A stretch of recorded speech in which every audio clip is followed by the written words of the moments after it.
ఈ 3 ఏళ్ళు జాగ్రత్తగా ఈ మంత్రాన్ని మీరు పఠించండి.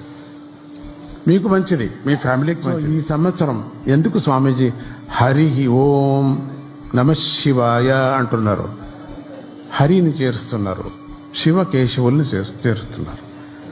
ఈ సంవత్సరం చాలా భయంకరమైనటువంటి కొన్ని ఏదేదో జరగవచ్చు, నేను భవిష్యం చెప్పను. ఇంకా మనకు ఈ 1 సంవత్సరం 2-3 ఏళ్లలో మనకు చాలా కొంచెం ఘోరంగా ఉంటుంది.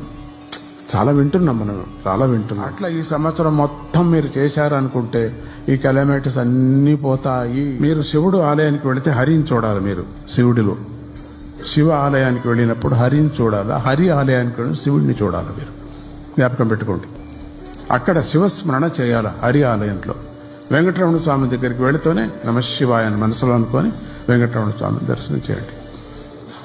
భేదమే చూడకూడదు. మీరు ఈ 3 ఏళ్ళు జాగ్రత్తగా ఈ మంత్రాన్ని మీరు పఠించండి.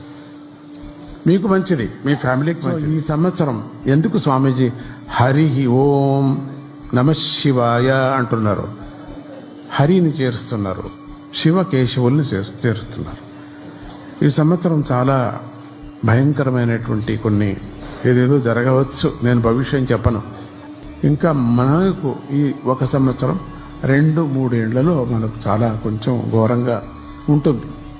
చాలా వింటున్నాం, మనం చాలా వింటున్నాం. అట్లా ఈ సంవత్సరం మొత్తం మీరు చేశారనుకుంటే ఈ కెలమైటిస్ అన్నీ పోతాయి. మీరు శివుడు ఆలయానికి వెళితే హరిని చూడాలి. మీరు శివుడిలో శివ ఆలయానికి వెళ్ళినప్పుడు హరిని చూడాలి, హరి ఆలయానికి వెళ్ళి శివుడిని చూడాలి. మీరు జ్ఞాపకం పెట్టుకోండి.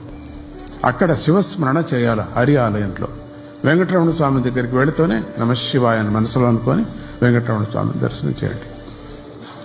భేదమే చూడకూడదు. మీరు